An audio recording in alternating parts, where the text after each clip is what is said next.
Show ଦେଖ students, ଆଜିର ଏହି ଭିଡ଼ିଓରେ ଆମେ ତୁମର ଅନୁପାତ ଏବଂ ସମାନୁପାତ ସମ୍ବନ୍ଧରେ ଆଲୋଚନା କରିବା। ତ ଏକ୍ଜାମ ଦୃଷ୍ଟିରୁ ଏଇଟା ଗୋଟେ ଇମ୍ପୋର୍ଟାଣ୍ଟ ଟପିକ୍ ଅଟେ। ନିଶ୍ଚିତ ଭାବରେ ଏଇ ଟପିକ୍ରୁ କ୍ୱେଶ୍ଚିନ୍ ଆସିଯାଏ। ତ ପ୍ରଥମ କଥା ଆମେ ଦେଖିବା ଯେ ଅନୁପାତ ମାନେ କ'ଣ। ଦେଖ ପିଲାମାନେ, ଅନୁପାତ ହେଉଛି ତମର ଦୁଇଟି ରାଶି ମଧ୍ୟରେ ତୁଳନା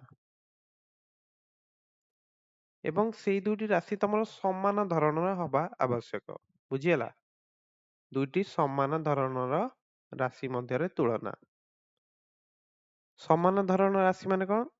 ମାନେ ଦେଖ, ଯଦି ମୁଁ ଟଙ୍କା ଭିତରେ ତୁଳନା କରୁଛି, ହେଲା, ମନେକର ମୁଁ ନେଲି ତମର 100 ଟଙ୍କା,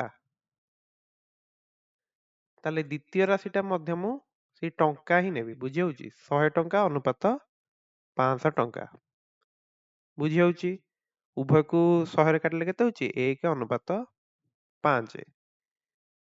କିନ୍ତୁ 100 ଟଙ୍କା ମୁଁ ଏଠି ଲେଖିଲି, ଏଠି ମୁଁ ଯଦି 500 ମନେକର ଲେଖିଦଉଛି 500 କମଳା, ତାହେଲେ ଏହି ଅନୁପାତଟି ଆମେ କରିପାରିବା ନାହିଁ। କାହିଁକି ନା ରାଶି ଦୁଇଟା ସମାନ ନାହିଁ ନା, କାରଣ ଏଠି ଟଙ୍କା ନେଲା ବେଳକୁ ଏଠି ଆମେ ଗୋଟେ ଫଳ ନେଇଯାଉଛନ୍ତି। କଥାଟି ବୁଝିପାରିଲ ବର୍ତ୍ତମାନ?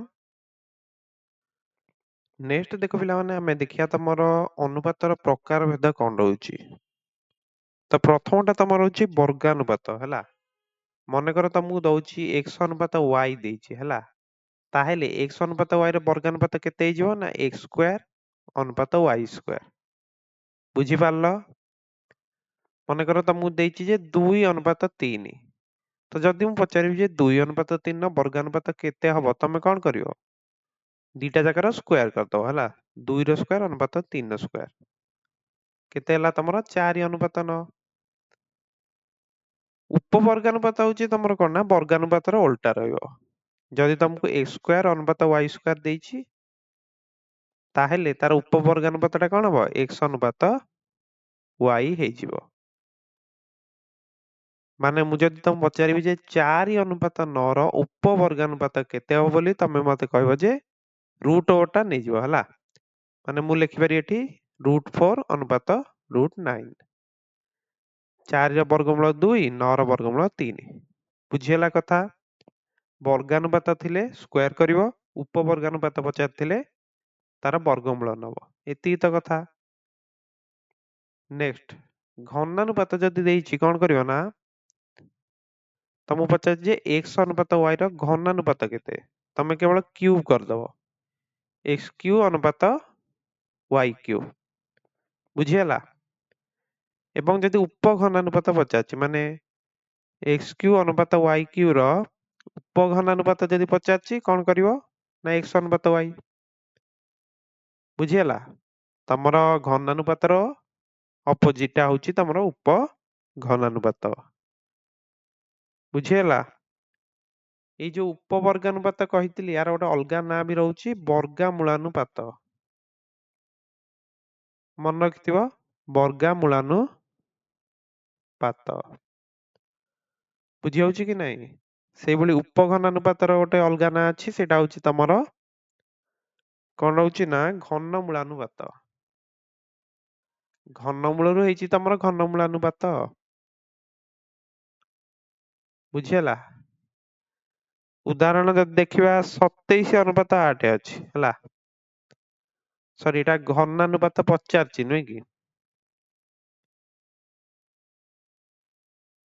ତ ଏଠି ଯଦି ମୁଁ ଲେଖିବି 2 ଅନୁପାତ 3 ର ଘନାନୁପାତ ମୋର ଦରକାର ଅଛି, ତମେ କ'ଣ କରିବ ନା 2 ର କ୍ୟୁ ନବ ଅନୁପାତ 3 ର କ୍ୟୁ।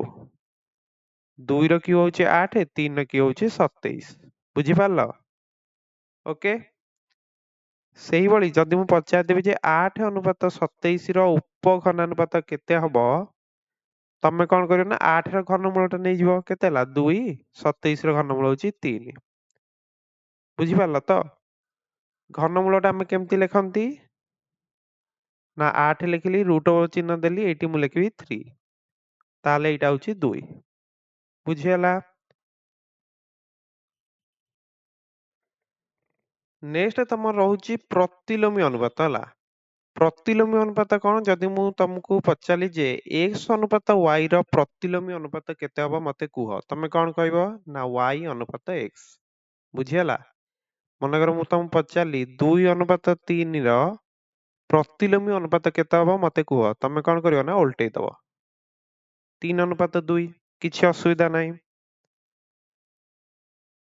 ନେକ୍ସଟ ଆମେ ତମର ଦେଖିବା ଯୌଗିକ ଅନୁପାତ।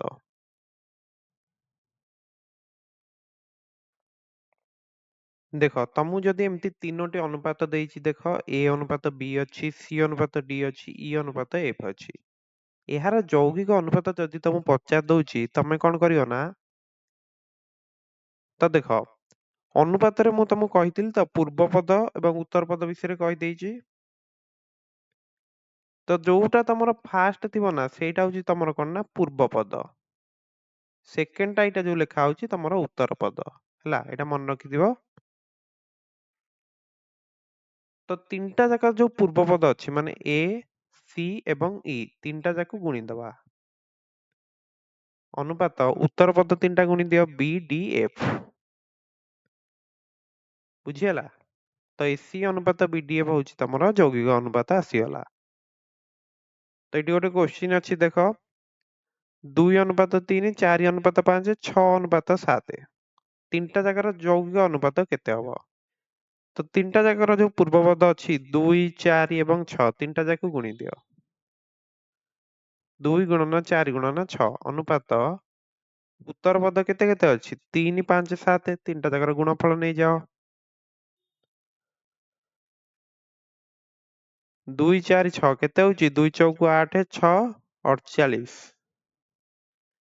ଏଇଟା ତମ କେତେ ହେଲା? 3 ପଞ୍ଚା 15, 7 105। ତ ଯୌଗିକ ଅନୁପାତଟା ତମର କେତେ ଆସୁଛି ଏଠି? 48 ଅନୁପାତ 105 ଆସୁଛି। ବୁଝିହେଲା? ତ ଏମିତି ହିଁ କରିବ।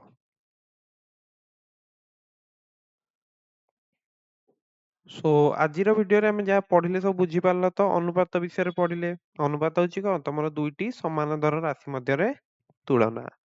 ହେଲା, ମାନେ 100 ଟଙ୍କା 500 ଟଙ୍କା ଏଇ ଦିଟା ତୁଳନା କରିପାରିବ, କିନ୍ତୁ 100 ଟଙ୍କା ସହିତ 500ଟା ସେଓ କି କମଳା ତୁଳନା କରିପାରିବ କି? କରିପାରିବ ନାହିଁ। କିମ୍ବା ତମେ ଅନୁପାତ ଏମିତି ବି କହିପାରିବ ଯେ ଗୋଟିଏ ରାଶି ଅନ୍ୟ ରାଶିର କେତେ ଗୁଣ। ବୁଝିହେଲା? ତାପରେ ଅନୁପାତର ପ୍ରକାର ଭେଦ ପଢିଲେ। ମୁଁ ଆଶା କରୁଛି ତମେ ସବୁ ବୁଝି ଯାଇଥିବ। ତ ଏହାକୁ ନିଶ୍ଚିତ ଭାବରେ କପିରେ ଲେଖିଦିଅ। ନେକ୍ସଟ ପାର୍ଟରେ ଆମେ ତମର ସମାନୁପାତ ବିଷୟରେ ଦେଖିବା। Okay, so best of lock.